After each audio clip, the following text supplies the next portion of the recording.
is Dubs OT. Can't wait. With John Dickinson. Hey, JD, what you up to, sugar? Long time no talk to.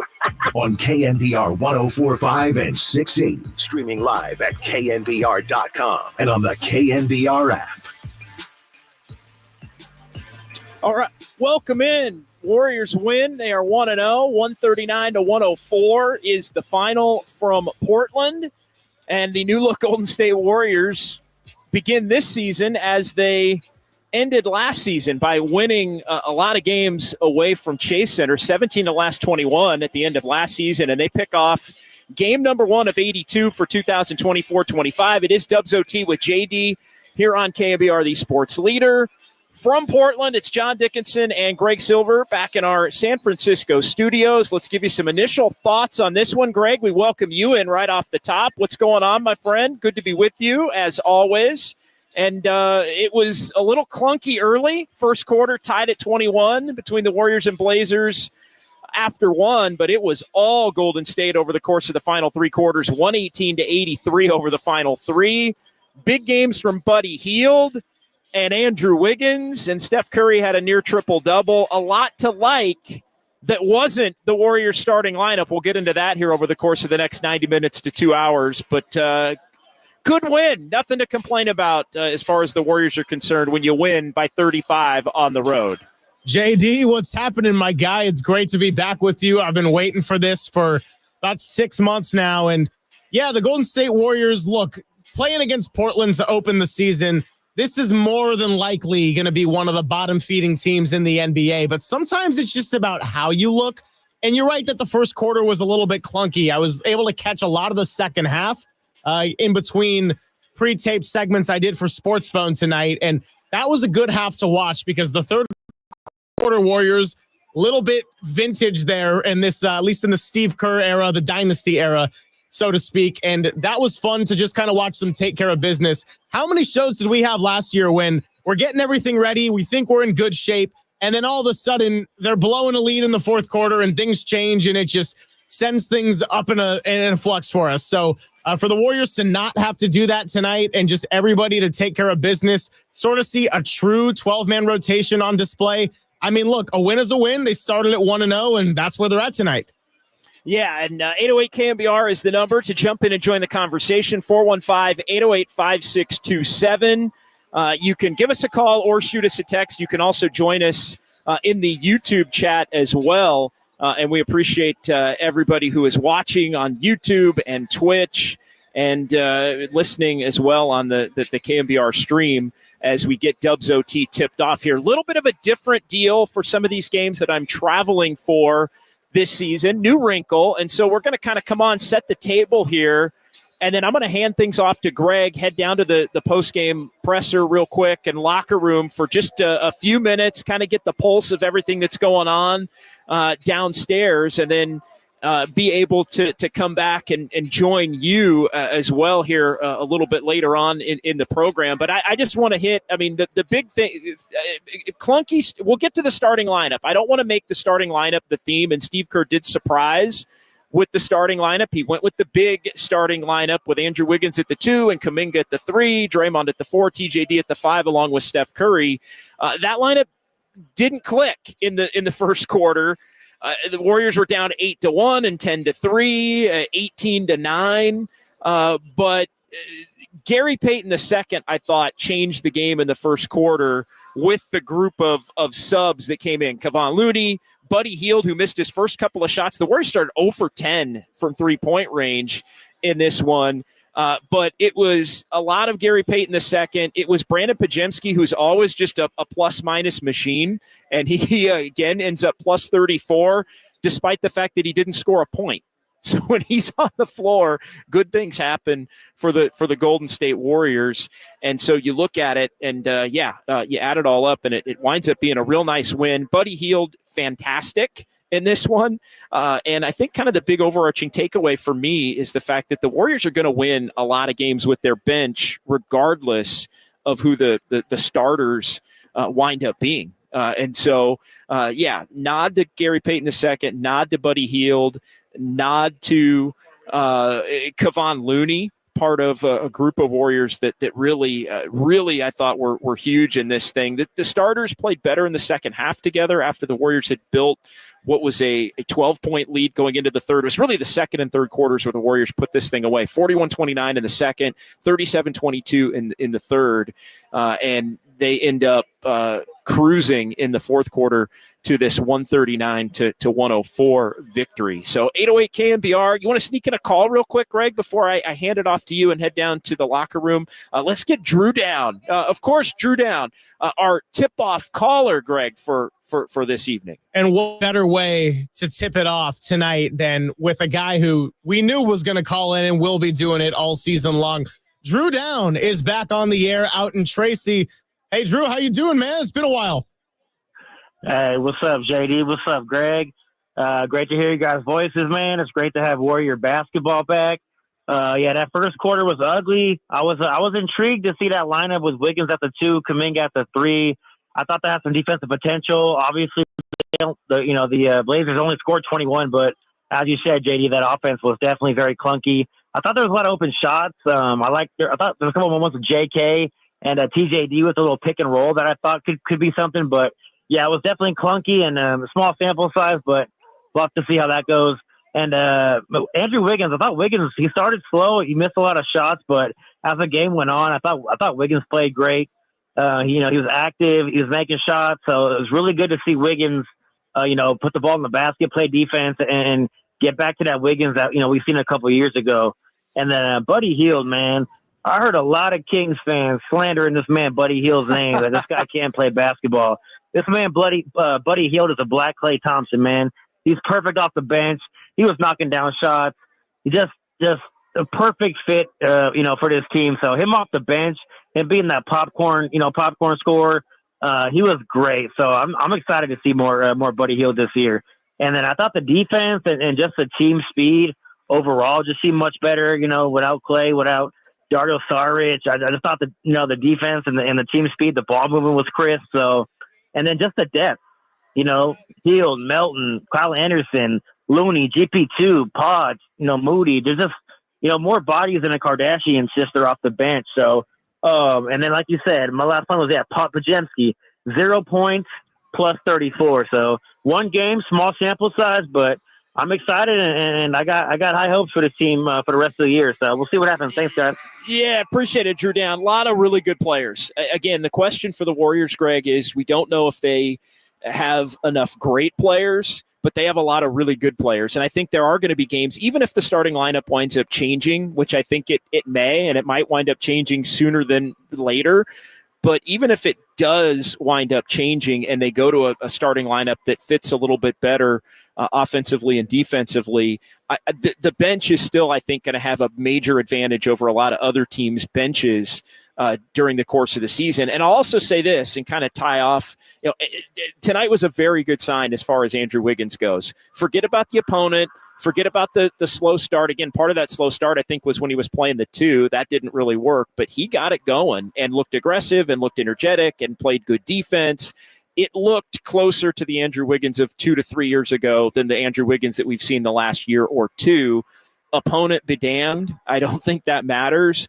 But one of the big question marks coming in for the Warriors this year is what would they be able to get out of Andrew Wiggins? And, so far, 1 for 1 on that front. So, Greg, I'm going to hand it off to you. I'm going to head into talk to Steve Kerr a little bit, and we'll reconvene here coming up in a moment. So I'll let you go ahead and grab it, and then we'll join you here momentarily. All right, right on. See you soon, man. And there he goes, John Dickinson, doing some big-time things out on the road. Boots on the ground in Portland. Going to go check out the scene in what's going on here with the postgame. If my stream camera is a little bit of an enigma right now, we're going to work on fixing that, and we'll take a break here in just a minute. Rockin' New Era in the chat. Again, I got to say what's up to all you people on YouTube before I dive into the game.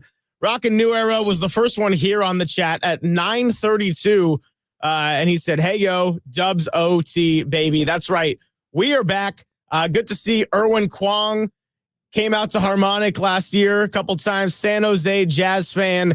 Douglas Mikes, Andis Brown. The list can go on, and we'll dive into the chat as JD returns a little bit later in the show. Look, like I said, to open it up, a win is a win, and sometimes if it's a little bit ugly, that's just how it's got to be. Sorry, if the opponent is ugly, that's how it's got to be. This is how I know I've been talking for going on hour number 4 here. If the opponent is a team that's probably not going to win a lot of games, it's about how you look doing it. And we saw games last year where the Warriors, when the Pistons were on that crazy losing streak, and Steph had to kind of drag them out of the dirt at the end when the Pistons took a lead with 2 minutes to go. I mean, it was ridiculous. We saw games like that. And so, yes, it's only the first game. Yes, it's only 1-0. I understand last year the Warriors started 6-2 and the vibes felt immaculate, but then, it all went south, and a lot of that had to do with Draymond's suspension. There were some injuries. Guys were getting frustrated with playing time. The starting unit wasn't as effective, and we'll get into this starting unit when JD returns. It was a little bit of an interesting group going with Curry, Wiggins at the 2, Kuminga the 3, Draymond the 4, Trace Jackson Davis at the 5. Yes, it's good for defense and it's good for length and all, but if Wiggins and Kuminga aren't shooting threes at a very effective clip, then I don't know exactly how much you're going to get out of that offensively. But the bench was good. I think the depth conversation is very much a real one. I kind of shut that down about November, December last year, where it was like, tired of hearing about the depth. They don't have a second star. They just aren't that good or consistent of a team outside of Steph, who was able to win them a lot of games by just playing at an MVP kind of level on a lot of nights. This could be different where the bench actually could win them games. And to get Curry resting some fourth quarters or maybe playing closer to 32 minutes a night, and just like that does add up over the season. I'm never going to really criticize Steph on a level of, deserving criticism for what he's brought to basketball in the Bay Area. But I think that we can all kind of just look in the mirror and be honest about the fact that Steph was a little bit fatigued toward the end of last year. He just wasn't quite himself. If the Warriors even got into a playoff series, we don't know what version of Steph we were going to get. So one more break to take here in this hour. We're going to go ahead and take that now while JD is doing his thing out in the Pacific Northwest. I'm going to see if I can get my camera back. Rockin' New Era asks if I'm in witness protection. No, I think KNBR just got tired of seeing my face on camera all night and didn't want to pay any more bills for this. And that's a shame because I did actually shave this morning and get rid of that scruff. But all that aside, the Warriors are 1-0 with a resounding win over the Portland Trailblazers. I'm Greg Silver, and this is Dubs OT with John Dickinson. We'll be back on KNBR 104.5 and 680, the sports leader.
This is KNBR, and this is Dubs OT with John Dickinson, streaming live on YouTube at KNBR 1045.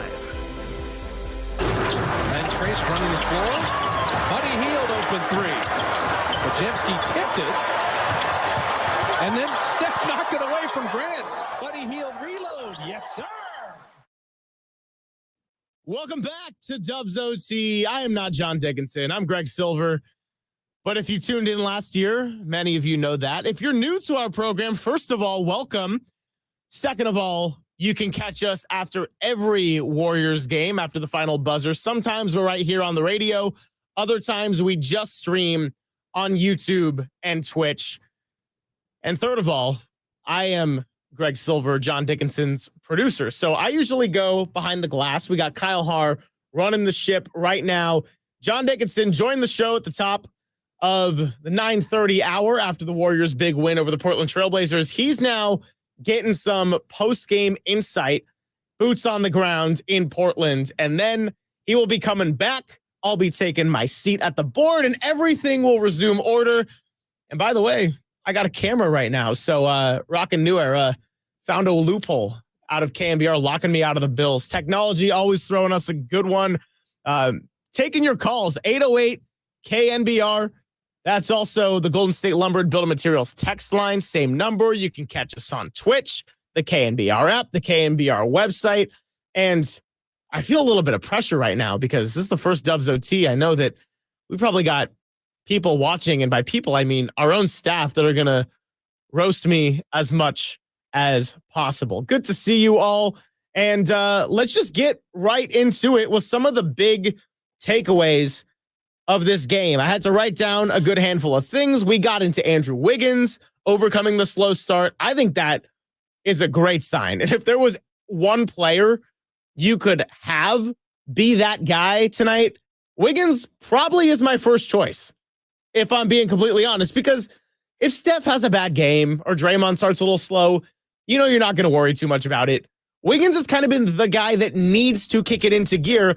And this wasn't an all-star level performance by any means, but for him to just look in rhythm, comfortable, be aggressive, try to finish inside, hit a couple of threes in the first half, it was something we hadn't really seen in a while. Another guy with big contributions, Buddy Hield, a new piece. And look, Buddy Hield's probably going to have nights in a Golden State Warriors jersey where he's driving us crazy. John Dickinson knows this well, having covered the Sacramento Kings a lot. We got some Sacramento Kings devotees in the building here, which I know is probably not the best piece of information for you all to hear after what happened April 16th last year. But hey, it's a new season. We're past it, and we're past a lot of things. But I want to get to the phones because Foxy is in the East Bay, and I don't know if it's Foxy or Fossey who tends to be in the chat. We'll find out in a second. Let's talk about Buddy Hield. What's going on tonight?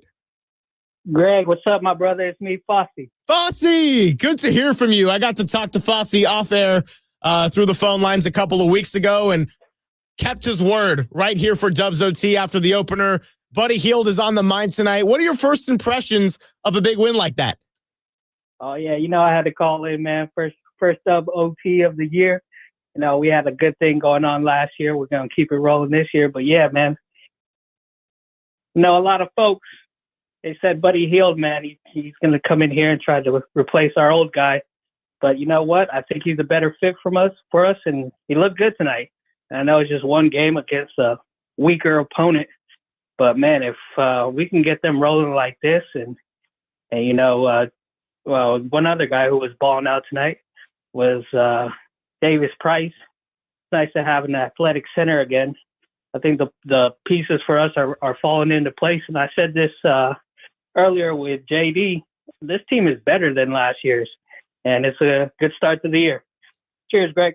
Absolutely, Fossey. Great to hear from you. Continue to call in, part of our Dubs devotees, as I like to label them. And yeah, he's talking about Buddy Hield. And look, Buddy did have a big game. I mean, the bottom line is offense is offense. The Warriors hit 40 points in multiple quarters. Sure, was the fourth one a lot of garbage time? Okay, guess what? Reality is, if you're in the NBA, you're good enough to fill up the stat sheet the Warriors stuffed it tonight. Kyle Harr, actually, let me bring you in for a moment, Kyle, because Kyle done an amazing job behind the glass all throughout Sports Phone and now here, the first leg of Dubs OT. When we were doing little check-ins and little Warrior updates, you were telling me the Warriors seemed about 2 for 50 to start the game. Oh my God, it was terrible. Yeah, so take me through that. Was it Steph struggling, or was it everybody just couldn't hit water from the boat? Yeah, no, it was everyone. And what I noticed, I felt like a lot of the missed shots were short, so they probably didn't have their legs underneath them. But then, once they felt it out, they were fine. But Buddy Hield got them going with the back-to-back threes.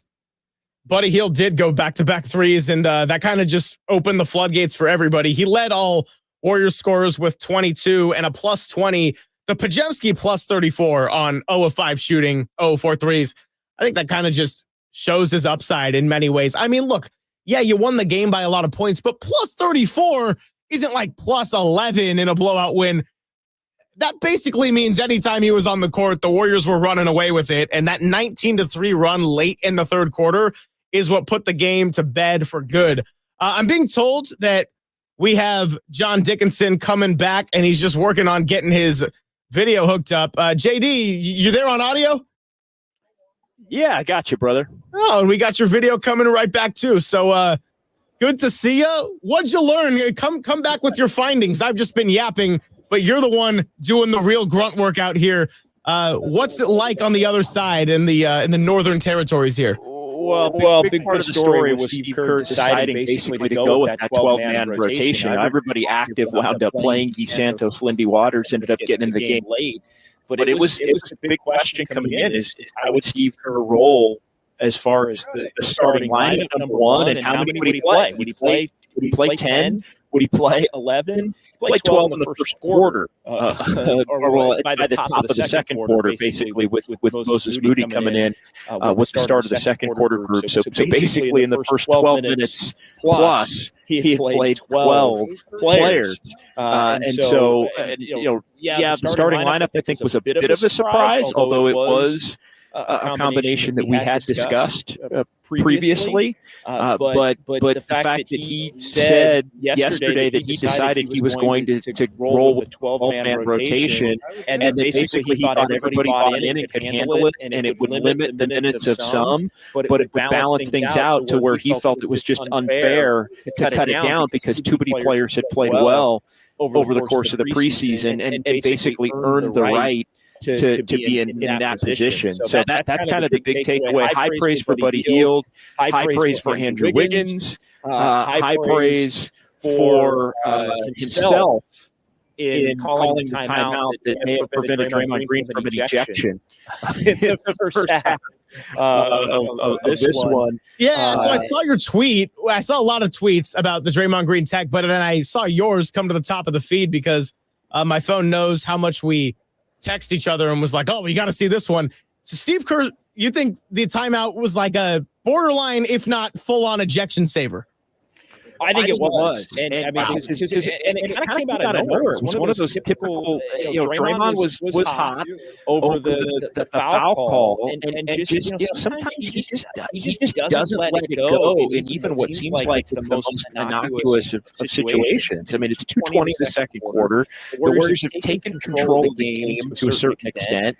And he goes in on the official, gets the first technical. I mean, it just seemed unnecessary to me in that particular situation. And I know we've said that a lot, but he was very close to getting crossed. And Steve Kerr kind of ran out onto the court basically to grab the official to say, hey, I want to call a timeout. And it's like, all right, let's get everybody to the bench. Let's calm this thing down. And yeah, I think it was a borderline ejection saver. And then, Draymond able to cooler heads prevail, and the Warriors end up going into the halftime up by 12. So no, I thought that was big in this one. But 808 KNBR 415-808-5627 is the number to give us a call or to shoot us a text here. It is Dubs OT with JD on the Sports Leader. Warriors get the win over the Blazers 139-104. So they're 1-0 on the Salt Lake City tomorrow, and they will take on the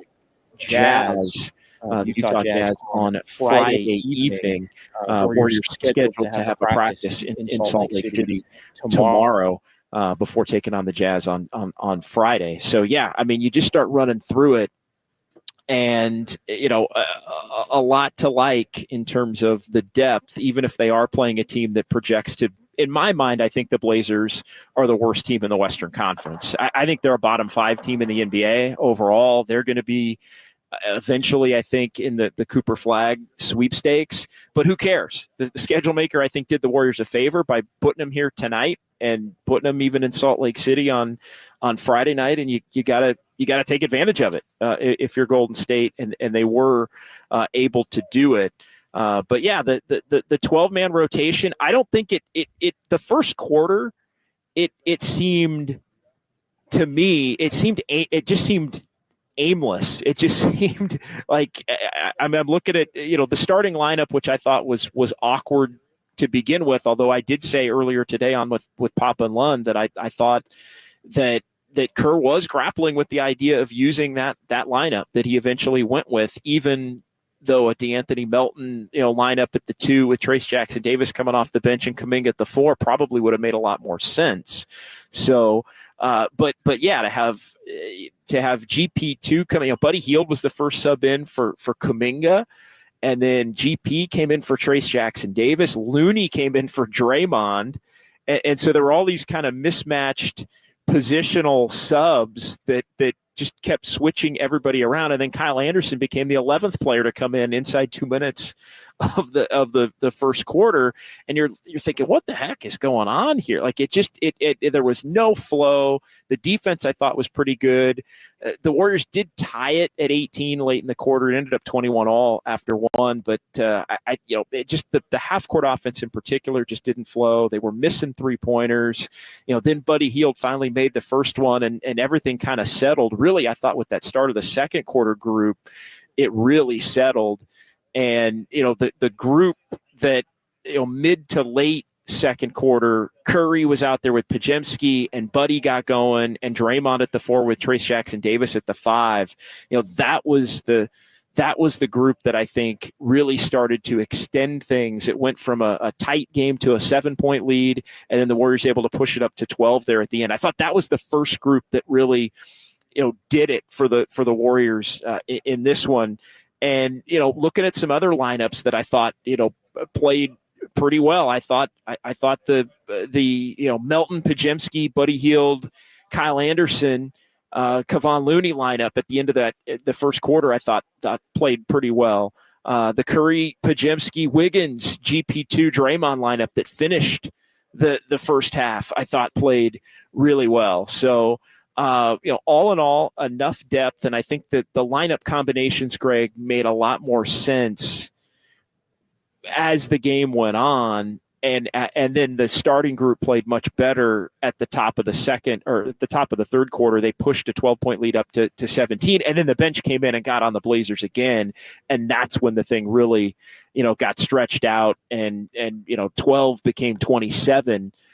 Going into the fourth quarter, and the Warriors ended up a couple of 40-point quarters, Greg, in this one. 41 in the second, 40 in the fourth. A lot of that was obviously mop-up duty. But, all in all, I think that the Warriors flashed their depth. They flashed their new addition in the vein of Buddy Hield. And they flashed, I think, a better balance, more balanced roster that can do some different things on a night in, night out basis. So I want to ask you this, because I told our great listeners when you were out doing your thing, I said second half was a great time to get my bearings, really watch it. And that 19-3 run in the third quarter just blew the game open for good. Sounded like the first half was a little bit more iffy. And I wanted to ask about this starting lineup and impressions in general, because last year there were 27 different starting lineups. Of course, injuries and Draymond's suspension contributed to a good handful of those variations, but Steve seems pretty adamant about wanting to keep the different starting lineups to single digits. And something we've discussed a lot, JD, is Steve has a little bit of pressure to not get things all sorted out rotation-wise until late January or the All-Star break. Like, I think he knows he wants to nail this down and start the season in a much better position rather than, hey, let's climb out of this 10, 11, 12 hole in a competitive Western Conference. And even when we win 27 out of 39 games, it gets us up one seed. Yeah, I do think he understands that he can't wait around like he's done the last couple of years. Although I will say that first quarter made me wonder. That first quarter was like a lot of what we've saw the last 2 years, where it's okay. I'm going to play 12, and I'm going to use a starting lineup that isn't great, but you end up winning by 35, so you probably keep it for another game, and then you end up keeping it for a handful of games, and then you end up in a position where you want to change it, and one change becomes multiple changes, and you never quite get everybody in a rhythm. Like, I think it's fine if they want to play 11 guys, but I think there needs to be a balance to it, and an understanding that this team isn't going to be good enough, and as talented a Western Conference as it is, top to bottom, this team isn't going to be talented enough to wait around and spend the first 3.5, 4 months of the season figuring it out so they can make a run. Like that just can't be what this season is about, because inevitably what will happen is somebody will get hurt, and right when you figure it out and you get everybody in the right spots, a couple of guys will go down, and then that'll change your rotation, and then you got to get them healthy, and then while you're waiting to get guys healthy, other guys are playing well, other players are struggling, and it never quite gets on track. So I think the quicker that he can settle, I think the better. And again, Portland is a team that I think you could get away with that starting lineup against. They do have more size. They do have, some length at different positions. So I think, and they're just not very good. So you can play around a little bit. Not saying that Steve was disrespecting the opponent or anything like that, but you can play around with it a little bit, knowing that over the course of a full game, you're going to have enough advantages with your depth. And the Warriors in the second and third quarters had some major advantages with their depth, and that's what ended up allowing them to pull away. And now you move forward to Utah on Friday night, and you see how that lineup, if Steve Kerr sticks with it, which I would imagine he probably will, you see how it goes in that game, and you see if you can keep winning with it. But I don't think there are going to need to be, Greg, as many tweaks as we've seen in the past, because I think truly there is one or two simple tweaks. Like I mentioned the Melton lineup, which I would have started. I wonder if maybe, Melton, some of the injury stuff, you didn't want to put too much on his plate too soon. I do think there is something to be said for, and I mentioned this before the game on social media, I think there's something to be said for allowing Jonathan Kuminga an opportunity to play the position he wants to play and play the position he feels is most natural to him. And not that you think it's going to fail if you're Steve Kerr, but you if it doesn't work out, you can at least go to the player, in this case Kuminga, and say, hey, I gave it a shot. I put you out there at the 3 with Draymond and with Steph. And if it doesn't work, we now think, if from Steve Kerr's perspective, he can go to Kuminga if it doesn't work and say, it's probably best if you play the 4, and here are the reasons why. Or, if it gets to a point, I don't think it's close to, but if it got to a point where maybe he needed to be taken out of the starting lineup, he could be taken. But you have to give somebody an opportunity to be the player that they are before you take it away. And I think that's one thing that maybe Kuminga has felt he really truly has not gotten, was an opportunity to play that spot. Now, again, I think we saw in the first quarter, and somebody on Twitter had said, and I scolded them immediately. The starters were, I think, a -2 in the middle of the third quarter. So they played the whole first half. I think it was a -7. Then it was a +5 in the second half together. So they were -2 for the night together, middle of the third quarter. And somebody on social media says, JD, the starters are -2 against the Blazers, like maybe the worst team in the Western Conference, or one of the worst teams in the NBA. And I said, well, yeah, they're up 30 though. So it's okay. Like, it's okay if you're up by 30 to have that for a night. But again, night in, night out, I don't think that's ultimately going to be the most productive starting lineup. And I do think, as much as they want to try to protect Draymond from having to play too much 5, Greg, I do think playing him at the 5 makes Kuminga better for being a 4. It allows Melton to get in the starting lineup, and I think it also leads to a better second unit depth chart, a more fluid, where TJD is the backup for Draymond, and Anderson is the backup for Kuminga, who's playing the 4.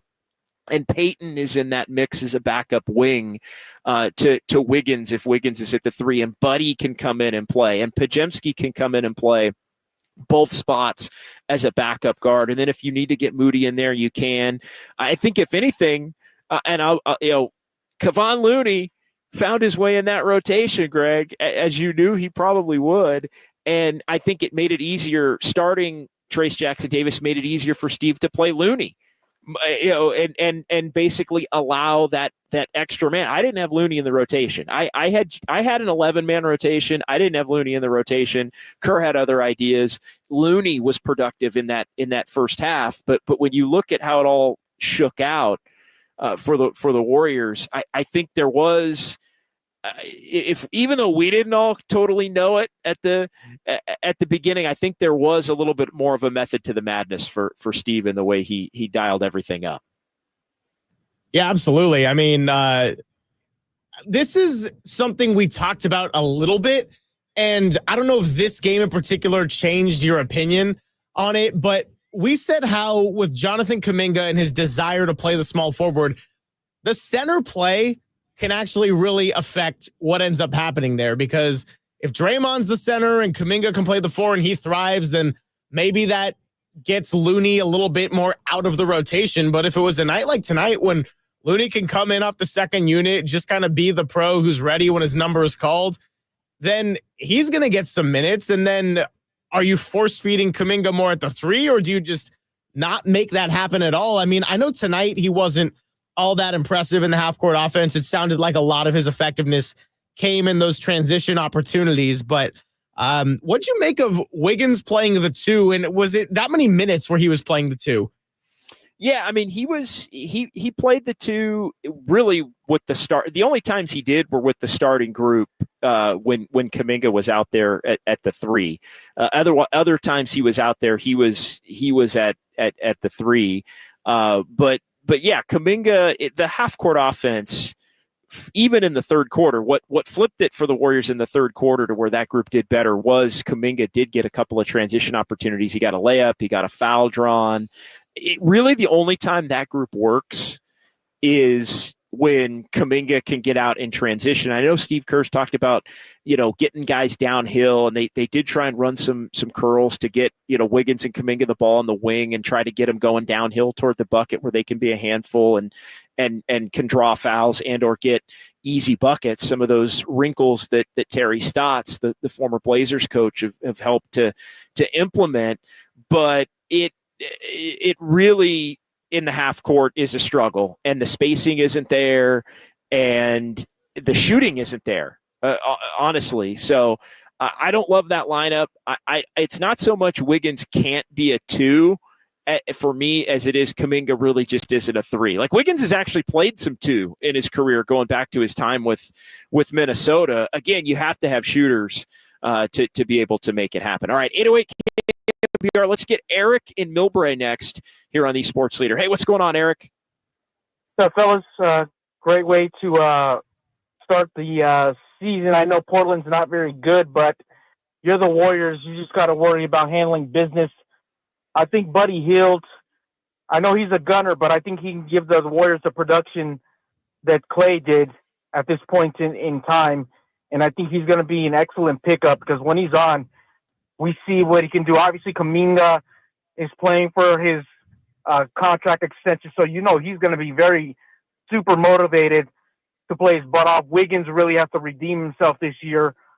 We know Curry is going to play at an elite level. And guys, I'm excited about this team. I know they got more depth.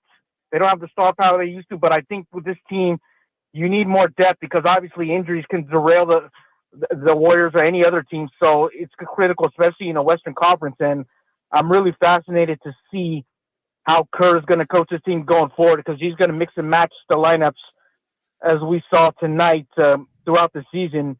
And in a Western Conference where I don't know, they can be a play-in team, a top 5 seed or a top 8 seed. I'm really interested to see how the team is going to play out for the season. It's really going to be fascinating to me because it's so unpredictable. You see so many different predictions from all the experts across the NBA. So I'm really interested. Great start to the season, guys. And I want to just get your take overall, your overall perspective of this Kerr's mixing and matching the lineups. Is he going to go with his gut from game to game, or do you think he's just going to go with what he feels is the lineup for that specific matchup of the upcoming opponents? I'll get your thoughts on that. And one final thing, Warriors got to play much better at home. Last year was a debacle why they finished where they did. So I'm hoping if you're a Warrior fan, you want them to win at least 60+% of the games at home and be around 500 on the road. And I hope that's the case because last year was unacceptable because Chase Center's rocking and we expect them to win a majority of their games there. And obviously you want to be around 500. I'll get your thoughts. Thanks for the time. Great win to start the season. Yeah, no, I appreciate it. 808 KNBR number to join the conversation, line open. I do think Steve Kerr wants to settle on close to a regular starting lineup. I don't think that I think if you look at the assortment of players he has to work with, I do think there are going to be some tweaks here and there on a nightly basis, depending upon the matchups. I do think there will be some of that. Again, I think he wanted to give this group that he ended up starting tonight a shot. He gave it a little bit of a shot for a couple of games in the preseason. I think he wanted to give it a regular season shot. I do think the Blazers lent itself to being able to use that lineup against. But I do think there are going to be times where he is going to have to put another guard in there, whether it's Melton for his defense and his 3-point shooting, whether it's Podziemski because he's such a connector and always tends to be out there with the best lineups on a given night. He was among the plus minus leaders for the Warriors last year. All of their top groups, most of them featured Brandon Podziemski in them. And even tonight, people are saying, wow, Podziemski, 25 minutes, he didn't score a point and he was a plus 34. Like even in the mop-up duty garbage time minutes, Podziemski's a plus. So maybe you got to get him in there. But I don't think we're going to see as many lineup changes as we've seen the last couple of years. I think that's the simplest way to probably put it. And then I will say the other part of Buddy Hield, it's too soon to make an overarching statement that Buddy Hield with the Warriors is a different guy than he's been throughout the course of his career. But Warrior people that I've talked to have raved about Buddy Hield. Like that's just the reality, the attitude, the energy, the personality, good teammate. Like tonight he was playing help defense. Tonight, again, take it for what it's worth and the opponent and all that, but he was playing help defense in the game tonight. He was solid tonight and missed a couple shots early, but he's going to keep putting them up and eventually he's going to get hot. And, if he eventually gets hot, then he can be somebody that can really, really carry you. So good night from Buddy Hield all in all. And this team's got a lot of good players, maybe not enough great players, but a lot of really good players. Let's go ahead and I want to welcome some folks on the YouTube chat. Greg, I want to welcome back here as this is Dubs OT with JD on the Sports Leader. I wasn't going to read the guy that was crushing me on Kuminga. Like there was already this dude just can't help but hate on Kuminga. He's just not a 3. He's fine at the 4. He's just not a 3. I'm not going to belabor it. You hate him. You hate him personally. Just say it. But no, I want to welcome Rockin' New Era and San Jose Jazz fan and Chris A. And Uncle Looney. And if I'm missing anybody, Greg, please please add Rebel to Sounds, Erwin Kwong. Appreciate you, man. Andis Brown. Hard to get the fish sauce in the off season. GSAC. My sources are telling me JK's on trade bait or on the trade block, going to be trade bait. But Uncle Looney asking who would you start at the 2? I'd start Melton at the 2. Andis saying Kuminga would be a natural to come off the bench. The problem is he wants to get paid. He wants to start and put up numbers. He wants to start and he wants to put up numbers, which, again, I think is fine if he's playing the 4. But, again, he wants to start, put up numbers, and play the 3, which just doesn't – it's just not the best position for him, and it certainly isn't the best position for the Warriors. But, again, they're talented enough tonight to overcome it, and I think that's the storyline. The storyline is, all right, yeah, the starting group, and Steve Kerr did say, hey, it was a lot better in his mind in the second half. But again, when you're playing from a position of advantage, already up double digits, I think that allows for a little bit more freedom and for things to be able to click. But yeah, we don't mess around with the YouTube chat, by the way. Chat goes hard tonight. I'm loving the chat tonight. The chat goes hard, and the chat goes hard, and GSAC is saying, or GSAC is saying JD, Moody, or Kuminga. I mean, you got to give me more than that. You got to give me more. It's not Moody. They're different too. Different players. Well, I mean, Moody's a bench player right now, and I do think Kuminga's a starter. Again, position aside, they're different players. Moody's a glue guy. Kuminga's somebody that I think has the upside to be more than a glue guy, and has been at times more than a glue guy for the Warriors. So I think at this point you need both. Bill M., I'm JD's favorite Kuminga man. Yes, Bill, welcome. Welcome to you, sir. Appreciate you. We don't have to agree. That's to be John Jay, the former St. Louis Cardinal outfielder, joining the chat. No, I kid.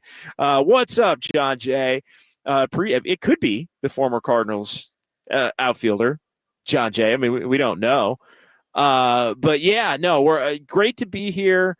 Great to be back on Dubs OT, and great to be covering the Golden State Warriors again, and able to cover the Golden State Warriors on the road here for KNBR. So 808 KNBR, if you want to jump in and join the conversation. We get to the Golden State Lumber and Building Materials text line coming up here as well. We will get to more in the YouTube chat as we keep things rolling. We got Sounds of Silver. We got Fun with Numbers. A lot of things to get to. Some great sound from the Warriors locker room tonight in Portland, where the Dubs are victorious over the Blazers. 1-0. They get the job done on the road. Let's go ahead and take a quick break. 139-104 the final. It is KNBR 104.5 and 680, the sports leader.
live from downtown. Hurry, way downtown. Bang! Bang! This is Dubs OT with John Dickinson on the Sports Leader, streaming live at KNBR.com and on the KNBR app. And slow-mo with the steal, and Melton with the dunk. All right, Warriors get the win, 139-104. Couple of the new additions, Kyle Anderson and DeAnthony Melton. You heard Fitz on the call there, NBC Sports Bay Area on the television call for this one, as the Warriors are 1-0. 808 KNBR, if you want to jump in and join the conversation. What did you think of the new guys in this one? Buddy Hield stealing the show, 5 of 7 from 3, as he was a couple of makes away from the best debut for a Warrior in terms of three-point shots made. He tied Steven Jackson for second, Greg, second on the most three-pointers made in a Warriors debut. Steven Jackson hit 5 back in January of 2007 after he came over from Indiana. And Nick Young had 6 in the opener in 2017 for the Warriors. 6 3-point field goals made for Nick Young. Buddy Hield ends up with 5 on the evening. So Warriors get the win. DeAnthony Melton, 19 minutes. And look, I think that's, it was a blowout, but, Draymond Green only played 20 minutes. Kuminga played 20 minutes. He was in some first half foul trouble. TJD, 25. Curry played 25 minutes. So again, when you kind of a throwback in terms of the blowout for the Warriors and the minutes and being able to keep guys rested. And I think if Steve Kerr really is hell-bent on playing 12, which it sounds like he is, then that means that there are going to be some shorter shifts, and that means that there are going to be, guys that are going to have lower minute totals overall. So we got Sounds of Silver coming up at the top of the 11 o'clock hour as we continue to roll on here on this Wednesday night, opening night for a lot of teams across the NBA, for the Warriors and the Blazers. Couple of teams, I think Sacramento's still yet to play their opener. They'll play tomorrow, but big-time night across the NBA in terms of openers, and the Warriors getting off on the right foot, which I think was necessary with the schedule that was laid out in front of them. So 808 KNBR, we'll get to the Golden State Lumber and Building Materials text line, but right now it's Robert in San Francisco on the phone lines here on the Sports Leader. Hey, Robert. Hey, how are you? I'm doing well. What did you think of tonight? What did you like first? Let's go the positive route. Well, basketball is the most insane thing mankind has ever done. I mean, when you think about it, right? Being able to bounce a ball and move it around like that. You got to count the bounces. That's what I know. I didn't catch the game actually tonight. When we're talking about what's the score? What's the final score? 139-104, Robert. 139-104. Now, not many sports will end over 100, a C note or whatever. But if you really want to know basketball, you got to look at the USS Midway. The USS Midway is where basketball, before it was being broadcast, was really perfected as a sport. Imagine playing basketball and moving. Robert, have a great night. We're gonna let Robert go. Thanks, Kyle. Thanks, Greg. We're just gonna let Robert's run of material. He didn't watch the game. He's setting up a punchline, and I'm not going to fall for it here on Dubs OT. Robert disqualified from further competition, and you end up over 100 a lot. In the NBA. So, yeah, that's Bill Lasky will be back in April. I sound like a Giants caller. No, I love my Giants callers, and we love everyone, Bill. and we love Bill, and we even like Robert, even though Robert didn't watch the game and was kind of out there. I think he was lining up some material to run at us. Hey, JD, not to get on too much of a tangent, but I do want to jump in. I do want to play this soundbite I actually have saved, and I don't know if I've ever played it for you. but I was producing a lot of extra innings over the summer, and occasionally I would use this one for our friend Bill. Bill Lasky brings out a special level of KNBR caller. Yeah, he does. That's big facts, as the kids say. Big facts. But yeah, no, Bill is great. We love Bill. We love Robert. And yeah, you look at the Warriors tonight and well over that 100-point mark, which didn't look like, I mean, hell, if you told me they were going to score 139 when they were 21 all at the end of the first quarter, I wouldn't have believed you. By the way, Stephen Curry tonight. Haven't really talked a lot about Stephen Curry on the program tonight. He was one rebound away from a triple-double in this one, which would have been the 11th triple-double of Stephen Curry's career. 17 points, 10 assists, 9 boards. He had a couple of steals, did have a couple of turnovers as well, but played his first shift of the third quarter with the starters, and that was it. The Warriors had this thing in cruise control to the point where Steph didn't even have to come back. He couldn't even come back and chase that last rebound to try and get the Russell Westbrook triple-double where he's, chasing it at the end of the game, maybe missing a shot to get Steph couldn't even get back in to try and get that one rebound. But he ended up -3 in that first shift before he was out, and he was plus 26 for the remainder of the game. So Steph shook it off, was a little bit cold early, looked a little bit more like the early rounds of the Olympic competition, but then he knocked a little bit of the rust off, and maybe if he's dealing with something with that finger issue and or injury. But just a real nice floor game for Stephen Curry in this one, even though he comes up short of the triple-double by a rebound. I thought Draymond Green in his time out on the court. Again, Draymond and Steph were really good in this game, playing with some of the complementary players off the Warriors bench. I mentioned it earlier, the fact that some of the lineups that performed at a high level in the first half, but Steph and Draymond were in both of those lineups, 2 of the 3 that were of the top performing lineups for the Warriors in that first half. And so you look at it, and yeah, it was Curry with Draymond, and then Podziemski, Hield, and Trace Jackson-Davis was one of those lineups that did well, and then Curry and Draymond with Wiggins at the 3, Podziemski was at the 2 there, and then GP2 playing the 4. So that was the lineup that the Warriors ended up closing the half with.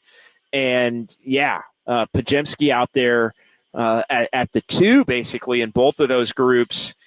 Draymond and Steph out there as well. So yeah, those 3 were out there, and then TJD and Buddy Hield a part of the first group, GP2 and Wiggins part of the second group. So again, as much, Greg, as we like to talk about the starters and how much that matters, and even the closing lineups and how much that matters, because that's the one thing I will say as far as the closing lineups go, I think Steve Kerr's going to have a lot of different, like I think the closing lineups are going to be wide open on a nightly basis at 3 different spots, depending upon who's playing well on a given night. Like I think Steph and Draymond are the only 2 that are guaranteed to be in a closing lineup every single night, regardless of how they're playing, if it's a game that's still to be decided in the final 5-6 minutes. So, but as much as we talk about the starters, the point I wanted to come back to is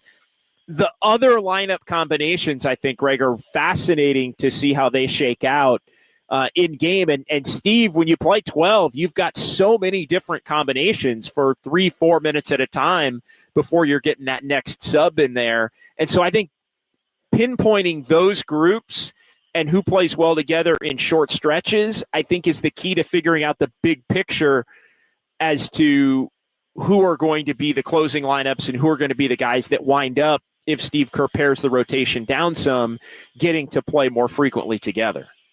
Yeah, I mean, the combination talk is always going to be a little bit tiresome for people, and I understand that, but the reality is when you got 12 players that are more than serviceable and the depth was on display tonight, you're going to run into a lot of questions, and matchups will become a thing because some of these players in the second unit bring a lot of different skill sets.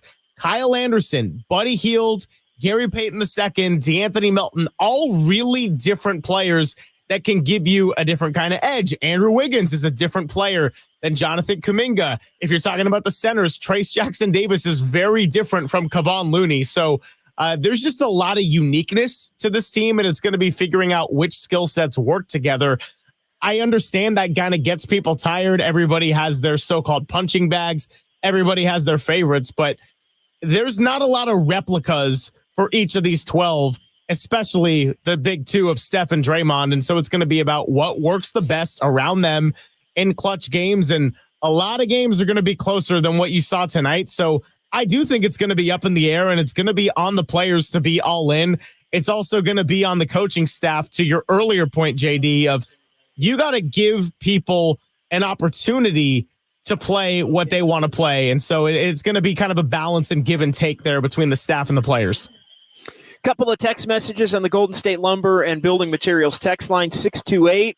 The revamped New Look Warriors have the West on notice. Look out. You buying or selling that one, Greg? I think it's a little early for that.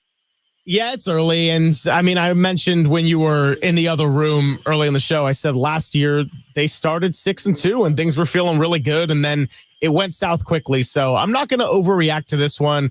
We got 82 of these great shows ahead. So I'm trying to start the show in a little bit of a level plane here. But hey, they looked good. And, you know, you just go on to the next one. 415 Curry and Hield will be the best shooting backcourt in the league. But can you be the best shooting backcourt in the league if you don't start together? Is that possible, Greg? I need your vote on that. Can you be the best backcourt in the league if you don't start together, which I don't think is going to happen very often, if at all. I mean, Steve Kerr basically admitted that Buddy's going to play a lot when Steph isn't out there, although Buddy was out there a little bit with Steph, and that was one of those lineup combinations that did work. I'm going to say no. I see that more as the classic 1-2 punch is often referred to when you're looking at like two running backs in the NFL. That's kind of what I see it more as in basketball terms, rather than what Steph and Clay were, or Damian Lillard and CJ McCollum, or Luka and Kyrie. Yeah, no, I think you gotta start together to be under consideration for that. Another one, 206. Let's go, JD. Great to hear your voice on the radio and have the Dubs back. Looking forward to seeing you for Dubs OT at Harmonic. Definitely looking forward to being back at Harmonic Brewing. We will be back at Harmonic Brewing next week when the Warriors are taking on the New Orleans Pelicans, who are banged up. They lost DeJounte Murray. Zion Williamson didn't play. And so, yeah, they're banged up, a team that, made some changes to their roster in the offseason. We'll have to see how things shake out there. But, the Warriors with a couple of games next week against the Pelicans at Chase Center. And we will be at the Harmonic Brewing in Thrive City, and really, really looking forward to that. The 209 has a question for you, Greg. Who is behind you taking it easy? It's a great overnight Dave. 209 watching on the YouTube and also chiming in on the text. I love that. Multi-platform. But yeah, that's overnight Dave, right? Yeah, okay, I can see that. It's overnight Dave. So for those of you who wonder about Dave, just chilling there, having an apple, give overnight Dave a call at 808 KNBR, 415-808-5627. And also, here's a site right now. Brandon Pajemski's out getting shots up right now. Like on the court, getting shots up after the game. And yeah, I'm taking a little video of it. But yeah, Brandon Pajemski didn't score in the ball game tonight. But you look at his overall line, and he led the team as he often does in plus 34. But 0 for 4 from 3, 7 boards, 4 assists, a steal.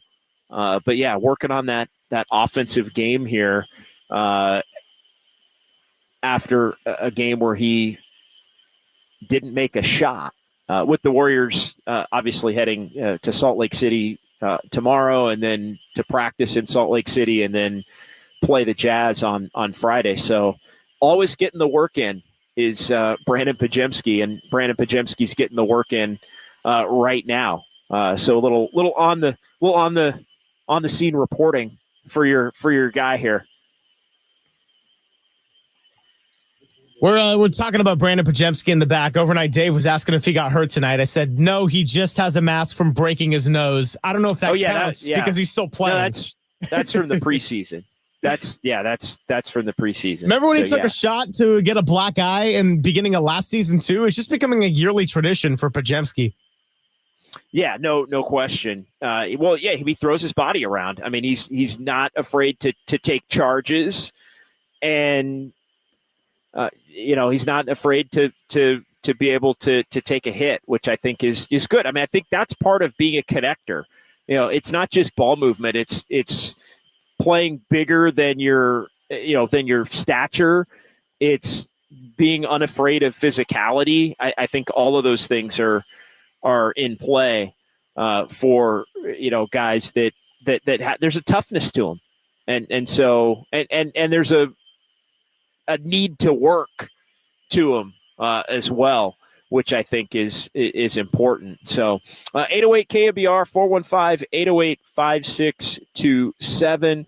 It is Dubs OT with JD here on the Sports Leader on this Wednesday night. Warriors with a blowout win. Still time to sneak in a couple of calls. We've got fun with numbers coming up. We've got Sounds of Silver coming up as well. We'll get back into the YouTube chat in addition to all of that. But let's go ahead and pause here and come back with Sounds of Silver on KNBR 104.5 and 680, the Sports Leader.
Did you hear something? Yeah, like a swoosh. Yeah.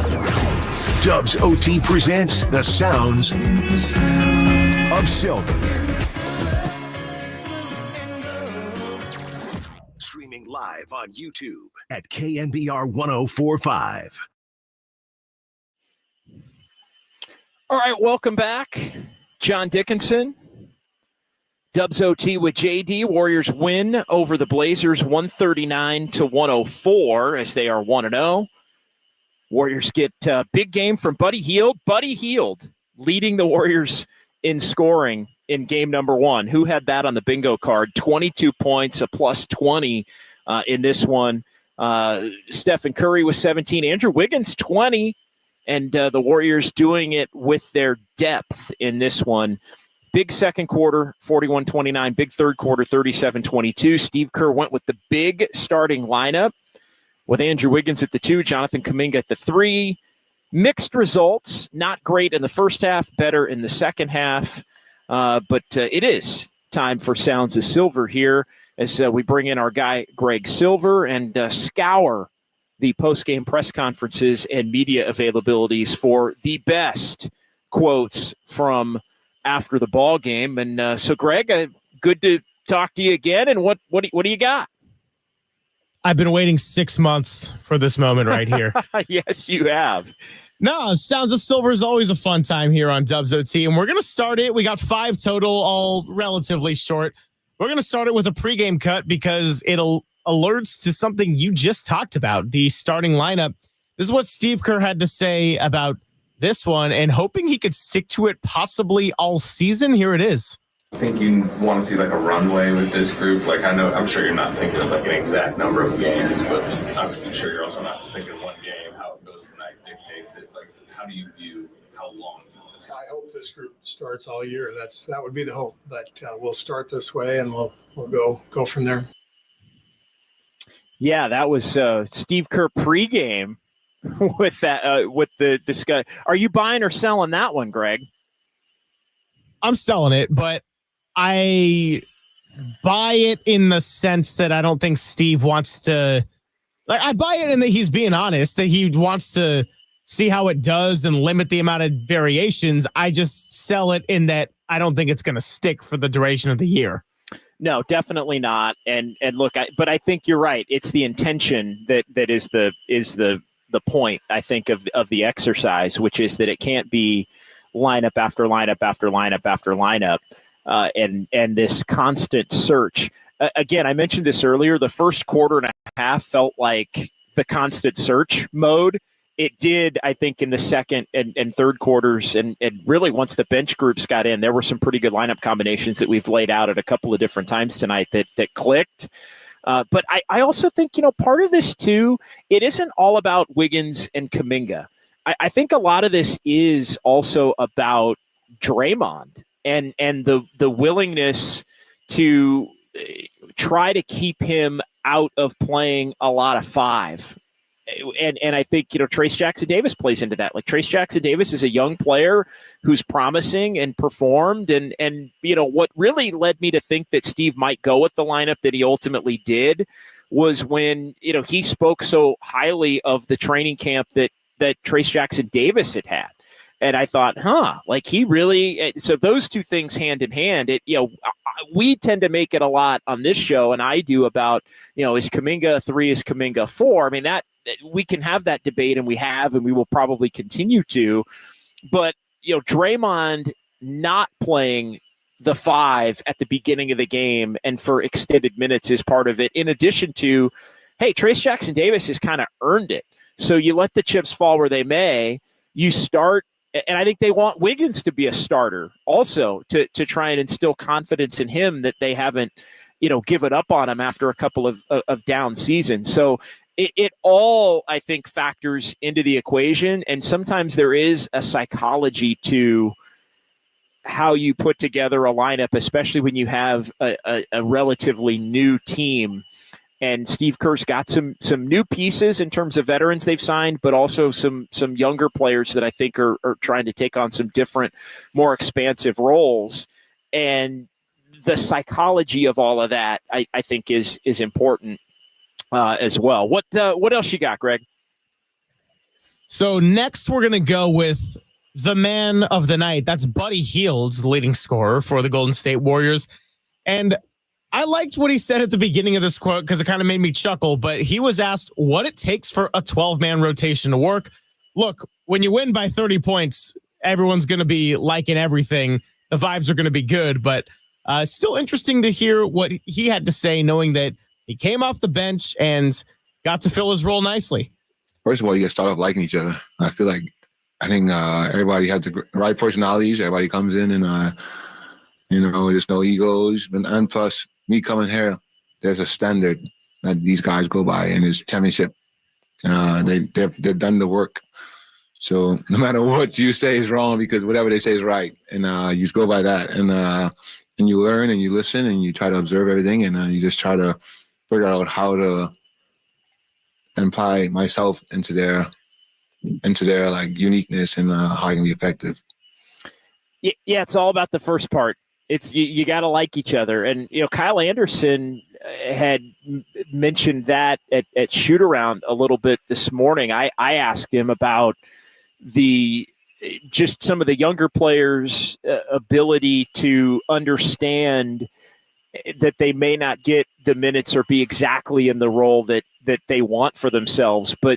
And he said, hey, there's a professionalism among a lot of the younger players because they like and respect each other. And I think Buddy Hield, somebody coming in from the outside to notice that, and somebody that frankly has not always been in the best basketball positions. Like he was with the Kings when they were a mess. He was with Indiana when Indiana was trying to figure things out before the Tyrese Halliburton explosion, although they were in the same deal that brought Sabonis from Indiana to Sacramento going back a couple of years now. But being an outsider and coming in and having a perception of what you think the Warriors are, and then seeing it and saying, hey, these guys do like each other. I do think, Greg, that is telling. Oh, yeah, it has to be telling. And I mean, last year, I think there was a lot of the narrative, too, that the guys got along and it was a good group. But I think there were just other kind of tensions. Like, I think Klay Thompson's self-frustration was a factor. Draymond Green being unavailable at times was a factor. And those were maybe a little bit more personal, internal things that were sort of tensions. I do think for the most part, though, the vibe did seem good based on when I was able to talk to Steve a little bit about it. And I think the young guys tended to have good energy. I know Kuminga got frustrated a couple of times and voiced his concerns, but really after the death of Decky, I think he showed a lot of maturity too. And for the most part, it was good energy, even with a team that had its ups and downs. Yeah, I mean, look, Moses Moody is professionalism. I mean, for a young player to go through the lack of playing time and then ability to be productive and then lack of playing time and then productive and you're going to be in the rotation. You're not like for someone as young as he is to be as professional as he has been throughout the course of his career. It's impressive. I'm with you. Like, I think, Kuminga always, for the most part, says the right things when he's asked about it. There's something sometimes going on there, I think, with respect to his camp and maybe agents and people close to him, or maybe it takes on a different type of a tone. But, I mean, Trace Jackson-Davis is a pro. I agree with you. Kuminga's grown in that vein.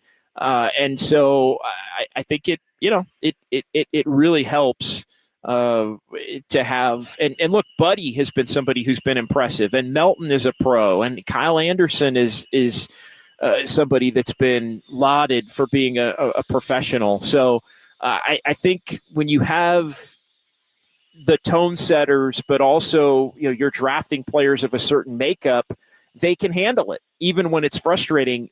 You know what else, Greg, makes it able to be handled by everyone? Truly, it's winning. It's winning. Because I was going to say. And the Warriors haven't won enough the last couple of years to where, because what happens is guys that aren't playing or aren't in the roles that they want when teams don't win, they think, hey, the team, it's not just, it's never rooted in pure selfishness. it's the simple fact that, guys start to think, hey, I'm not in a role that I'm happy with, and the team's not winning. If I were in a role that I was more happy with, the team would be winning because I would be able to help more and help the team win more. So I think it all works hand in hand. When you win, I think players are able to accept a role that maybe they don't totally appreciate. And so that's where I think, the Warriors' ability, regardless of all these lineups and different combinations, I think their ability to win early is going to be important for that reason as well. What's up next? Up next, we have Andrew Wiggins, another one of the strong performers tonight. He was asked about learning to click with the new guys, and I found this fascinating because he's sort of the bridge guy, if you look at his age and what he still has left in the tank, theoretically, to be someone that can take on an extra load as Steph and Draymond age out a little bit, and also be more of a veteran leader when you compare him to Moses Moody, Jonathan Kuminga, Trace Jackson-Davis, Brandon Pajemski. So here's what Andrew Wiggins had to say about learning to click with the new guys. Yeah, I mean, you can see it. We got some great additions. You can see it from the jump. We play, 12, 13 guys. And we never missed a beat. We're playing fast, playing together. We're assisting each other, trading for each other. We always got each other's back. And, when we play connected like that, the sky's the limit for us. Yeah, and look, Andrew Wiggins does seem like he's in a better place. He really does. And I think his ability to show physically that he was in a pretty good place tonight. And I don't know. Look, time will tell, but it did seem different.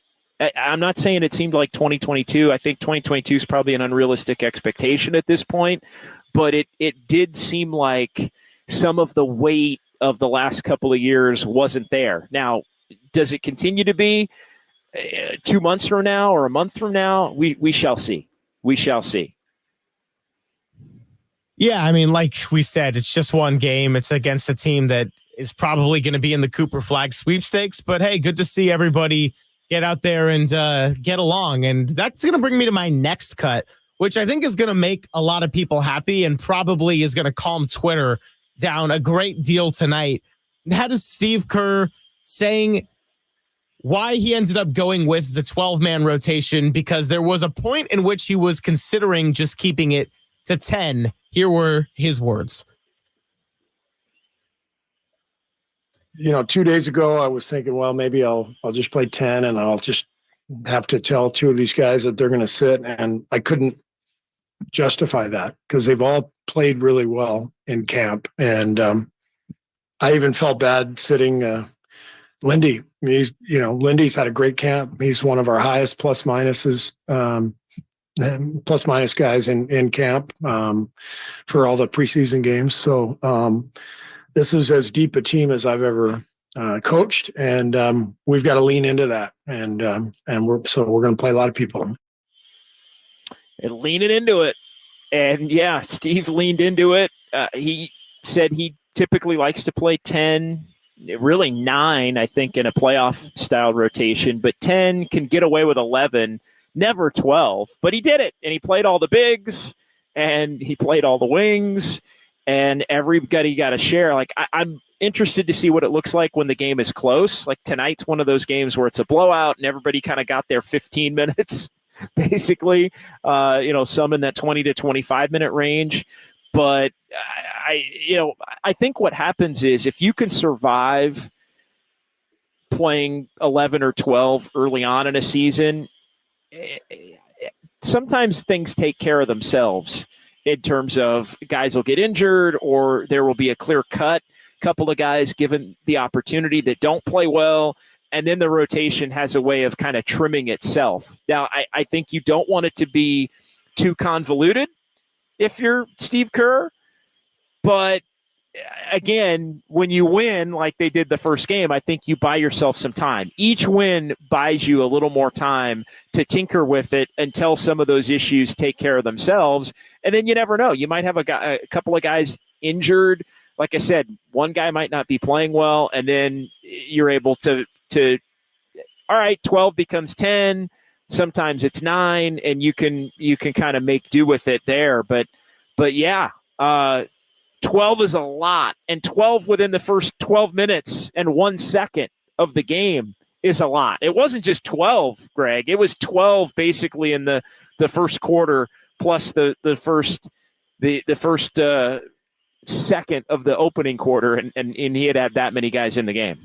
Yeah, I was shocked to see that. That was when I was wrapping up some of my live segments over on Sports Phone. So kind of just checking every break to see some updates and to see Anthony Slater, Kendra Andrews, and guys like the great John Dickinson tweeting about the rotation. To know that they went with 12 on the 13th minute of the game was really impressive when they had a little bit of a slow start. I mean, that seemed more like a luxury for what ended up being the third and early in the fourth quarter, but they went to it essentially in a tie game.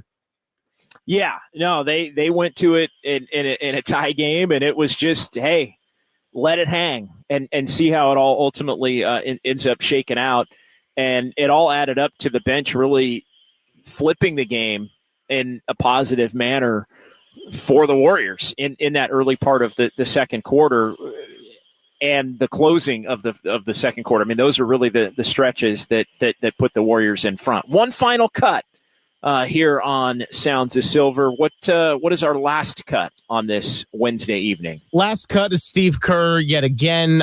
Pretty similar sentiment to what you just heard about leaning into the depth, but this one a little bit more descriptive and kind of just in the context of having a slow start, how the depth was really the strength of what got them to break this game open. Here's what he had to say. Slow start. We were a little ragged. I think we missed our first 10 threes, and I thought Portland played really well defensively in that first quarter. And then we were able to break free. I thought Draymond was tremendous defensively, and that really got us loose. Wiggs had a great game. And then, like I said, the guys we're bringing off the bench, it's pretty impressive. Buddy gets 22 points in less than 15 minutes. Gary's defense, I can go down the list, but it feels like everybody we bring in is really high-level player, and I can't imagine there are many teams in the league with more depth, and so than we have. So that's what we have to lean into. Yeah, and leaning into it, they are, and a lot of different options. And yeah, Draymond really, despite almost getting ejected there late in the first half, Draymond had kind of the quintessential Draymond, do a little bit of everything kind of a game in 20 minutes. 3 for 3, 6 boards, 3 assists, a steal, a couple of blocks. I mean, did have some turnovers. The Warriors did have 17 turnovers in this one. But yeah, impressive stuff for Golden State. I guess no, I misread the text there. I thought we had a caller on the line, but we do not have a caller on the line. So we'll get back to the YouTube chat here. Good stuff. Sounds of Silver. Appreciate you, Greg. And we'll do it again on Friday. We still have some fun with numbers coming up here before we call it a night with the Warriors at 1-0. Want to get back into the YouTube chat as well. Appreciate everybody jumping in. Again, shout out to everybody who is always watching. Erwin Kwong, Wiggins seems to be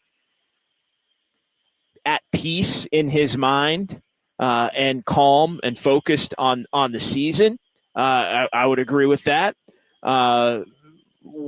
Rockin' new era, Wiggins I can't depend on, but if he can be consistently good, I'll definitely take that.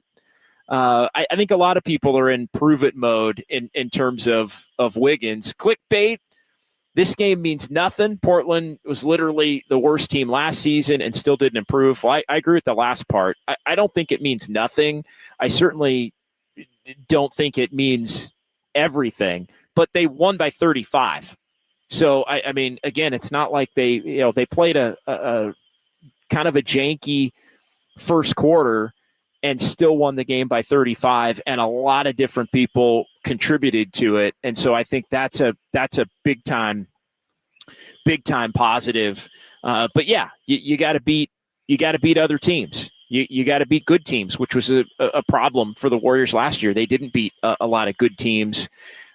but again, you can only play who's in front of you. And I think the schedule maker did do the Warriors a favor with not only this game in Portland, but the game coming up in Salt Lake City. And, a road heavy schedule at the beginning, but some winnable games at the beginning as well. Mike Vol pulling for Wiggins. That's funny. There was a conversation about the Podziemski plus minus tonight. Someone saying that the plus minus was diluted. And this always tends to be a debate. By the way, Brandon Podziemski's still getting shots up at this hour right now off of the game that he had.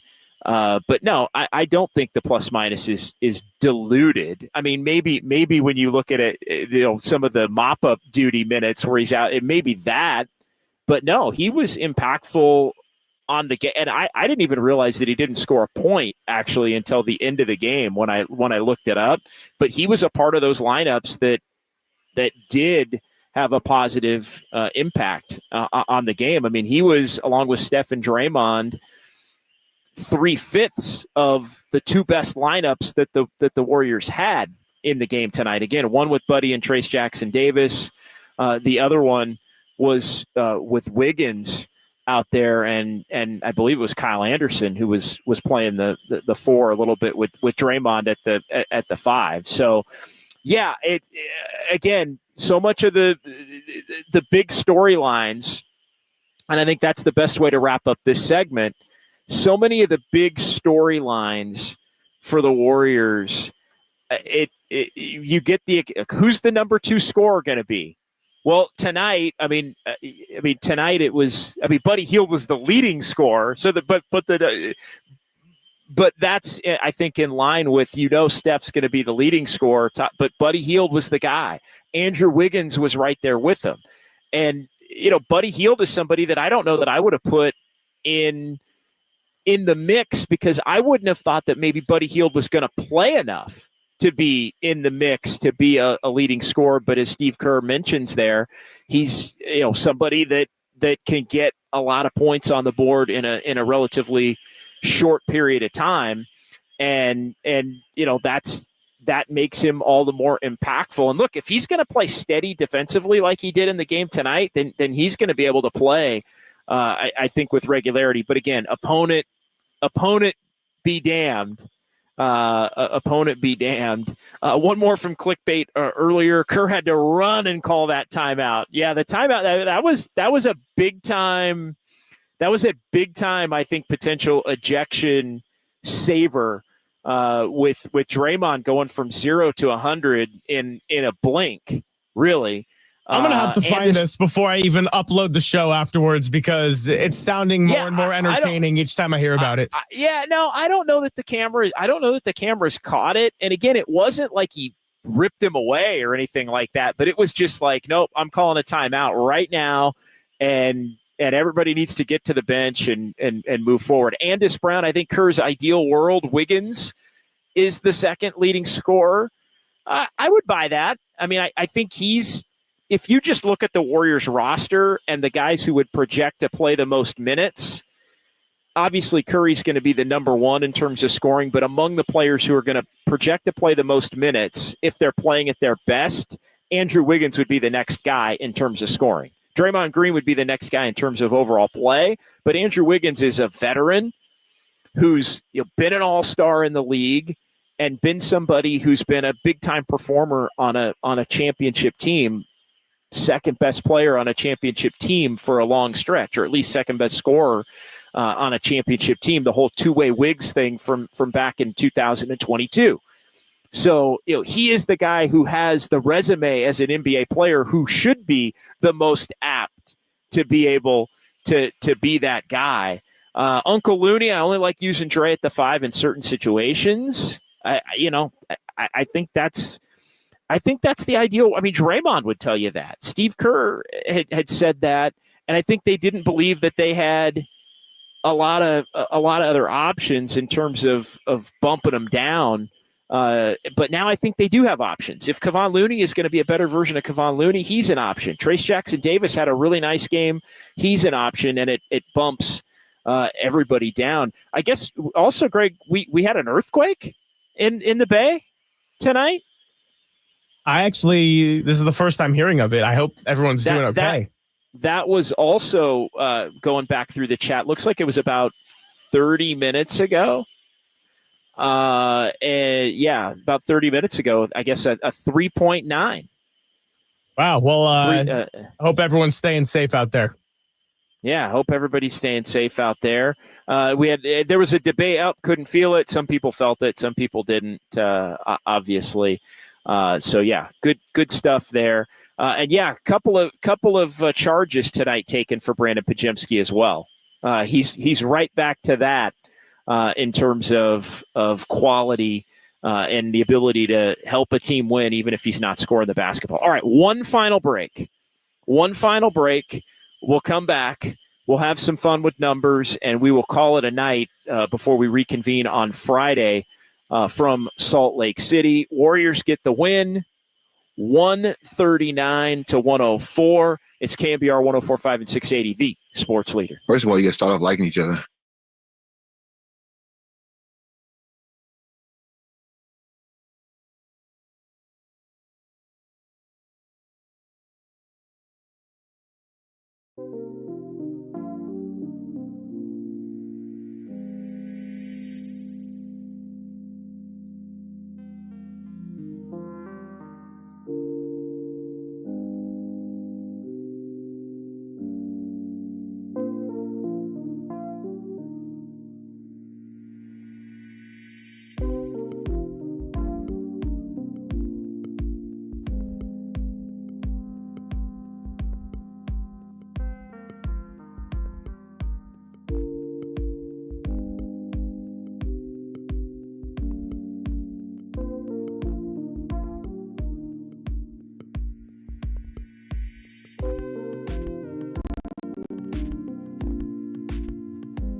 This is Dubs OT with JD. Time now for fun. I'm a fun guy. With numbers. No, I'm just having fun. On KNBR 104.5 and 680. Streaming live on KNBR.com and the KNBR app. All right, final segment. John Dickinson here as the Warriors win 139-104. Appreciate Greg Silver and Kyle Haar and Overnight Dave. And did I forget anybody? Was Casey Copeland there as well doing some cuts tonight? I believe he was. Just incredible work by everybody back in our San Francisco studios to get this thing on the air and cutting highlights and cutting post-game audio. Really appreciate the help of everyone. Warriors 1-0 as they head for Salt Lake City tomorrow, scheduled to practice in Salt Lake City tomorrow and then play the Jazz on Friday. And then we'll be back with Dubs OT right at the horn for that one as we get things rolling here. The JD Travel and Roadshow back and rolling here for the 2024-25 campaign. You're just a rock and roll star. You know, you and Oasis you're one and the same. Yeah, it's a pleasure to be doing it for KNBR and our great team that we have here. And, you know, I know we've talked about it a lot, Greg, and I won't go too far down the line before we get to fun with numbers. But, yeah, it is so great to be back and have a full season and not be starting this thing December 2nd or November 30th or whatever night it was, but to have an off season to prep for this thing and get rolling. We've got some big things ahead, and that's both on the digital side and the programming side in terms of our Dubs coverage. And so, yeah, just absolutely looking forward to everything that we've got in store. And it starts with being in Portland tonight and being in Salt Lake City on Friday and hope that there's more travel to come. Because I truly mean it. Like, this is the best Dubs coverage in the Bay. There's no doubt. We're going to have it locked all year long. And everybody back in our studios a part of it, and everybody in the YouTube chat's a part of it, and everybody that you know, the texters and the callers. We really just appreciate everybody, and it's just such a pleasure to get this season rolling. All right, fun with numbers. The Warriors. 7th straight win over the Blazers. It's 11 of the last 12. They've won 4 straight in Portland. And, yeah, the crowd was never really into it tonight, even early because the game was so ugly, tied at 21 after one. But, yeah, the Warriors have not lost to the Blazers. They did in February of 2023, but that's the only loss that the Warriors have against the Blazers here in the last 12. So basically, over the course of the last 3.5 seasons, they've lost just the one game. And the Warriors' 35-point win, largest margin of victory for Golden State in a season opener. They beat the Lakers going back to the 2013-2014 season by 31 at Roaracle. In 11 years ago, but the largest season opening road win for the Warriors is tonight. They won in Boston back in 1971 by 22. So you win by 35. That is it. And the Warriors with the largest blowout in 3 years for any team in their season opener, winning by at least 35 points. The Miami Heat, the last time team that did that. And so, yeah, good stuff in terms of the blowout victory for the Warriors in this one tonight. Warriors have won 8 of the last 11 on the road in openers. And Steve Kerr, 8-3 in the Warriors' first road game of the season, which the folks at Elias have noted that is the 3rd highest winning percentage in a team's first road game of the season. Where do they find this stuff, Greg? I'm digging deep tonight in terms of the blowout victory. Some in-game stuff specifically, 38 assists and 51.6% from the field. When the Warriors did that last year, Greg, do you want to guess The Warriors did that 21 times last year. Do you want to guess their record when they had 30 assists and shot 50% or more? 21 times it happened last year. What was their record? Quick guess. 21 games. I feel like 11-10 is the most last year's Warrior answer I can give. No. 19-2. Wow.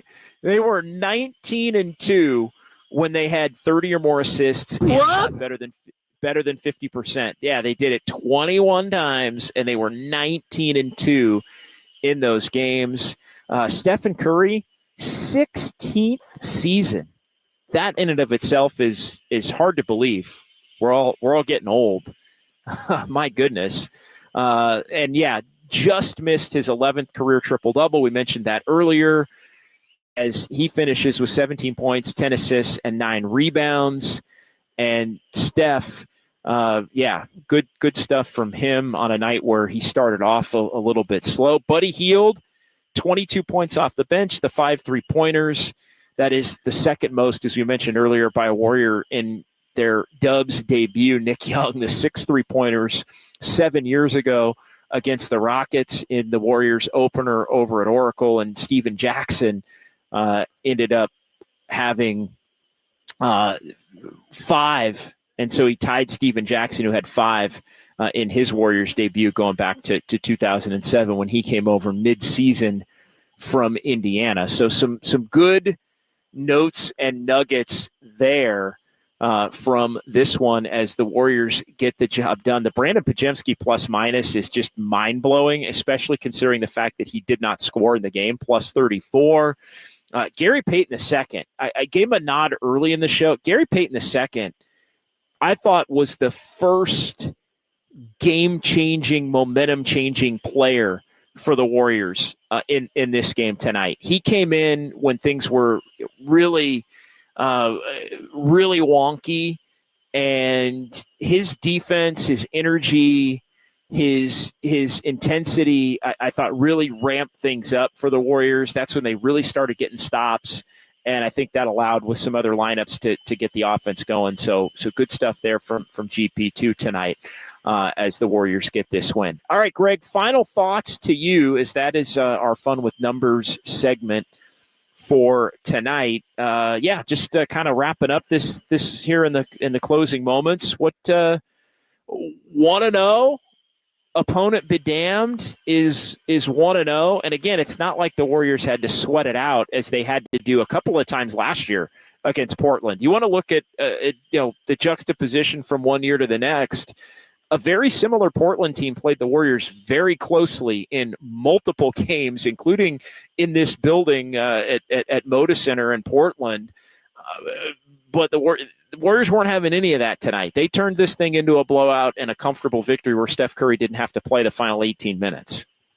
Yeah, I mean, this was a really good night all around, considering that I took the reins for Sports Phone and was really thankful to have that opportunity. It's been over 4.5 hours now since I really got going on the night, and this had the potential to be a day in which it was chaotic in a really stressful and frustrating way, and it ended up being chaotic in a fantastic way. So big thank you to Casey, Kyle, Overnight Dave, Mike Holler, Tim for getting this all set up and made sure we were good to go. Thanks to you, JD, for being willing to experiment with a little bit of a different show start, and I think it went great. And then, of course, thank you to the chat, because that's what really makes the show. And when it was just me and the chat, I felt like I was around everybody, and it was good to see everyone out again tonight. This is going to be a whole great season, and to be able to start fresh and be able to prepare. I had so much fun last year, but just to have plans and really get things in place, I'm really, really excited about what this year could be for us. As for the team itself, that's all to be determined, but they're not going 0-82. No, they're not going 0-82. And yeah, we've got a big year planned and really looking forward to it. And yeah, we got Just Dubs. Our first Just Dubs show is going to be at 11 from Salt Lake City on Saturday morning. And we'll be on after Larry Krueger. And yeah, we're going to be with you after each and every Dubs game here on the Sports Leader, breaking things down. And can't wait to get back to the Bay and get back to Harmonic Brewing next week in Thrive City. We've got some special events coming up at Harmonic that we're looking forward to. And, yeah, it's going to be just an absolute blast. So big thanks to you. Big thanks to Kyle. Big thanks to Casey and Overnight Dave. Big thanks to everybody in the YouTube chat and all of those who called and texted in as well. I'm going to be on the morning show tomorrow with Murph and Marcus, 9:15. We'll have a little recap of this one, and then it's on to Salt Lake City and the Warriors and the Jazz on Friday.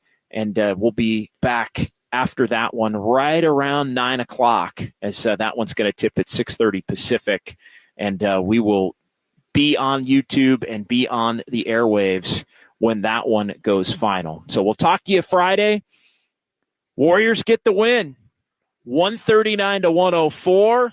1-0 on the season, 81 to go, and we got you covered. Best Dubs coverage in the Bay. It's Dubs OT with JD right here on KNBR 104.5 and 680, the sports leader. Wiggins and Trace Jackson Davis there. Wiggins left wing three. Andrew Wiggins, have yourself a night. He's got 18 and 4 made threes. Oh, hell yeah. First of all, you got to start off liking each other. Big, fat dub. I love you, JD. Bye, sugar.